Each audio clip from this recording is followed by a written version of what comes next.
ټول هغه مسلمانان چې اوس په کابل کې نه مجاهد دي نه مهاجر دي او هلته د کفر د سوري ژوند کوي او مستضعف هم دي، د ټول اهل نار د دوزخیان دي، دا پوه کړي چې د دې حالت نه ووځي او د ځان د دوزخ د حالت نه خلاص کړي. ما 30 کاله کېږي چې د لیسنس سره کلاشینکوف مې په پاکستان کې ګرځولی دی، اوس هم ګرځوم.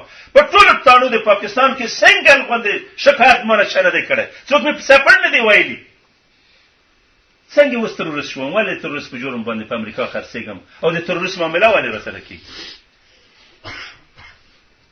په کوم قانون باندې موږ وایي؟ په کوم قانون باندې موږ تړي؟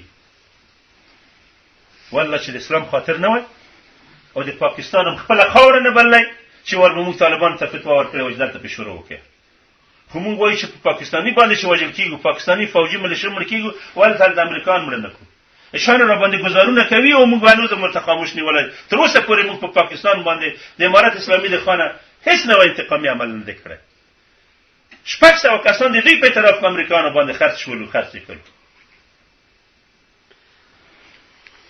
خپل ملک د امریکایانو په خاطر تباه کول، خپل امنیت د امریکایانو په خاطر تباه کول، خپل ماحول د کفر په خاطر هغه کول. ټولې دا قیرې اوس په امریکایانو ډکې کوي. ورشي دلته شاګۍ په قلعه کې انګریزان امریکایان پراته دي. ولې؟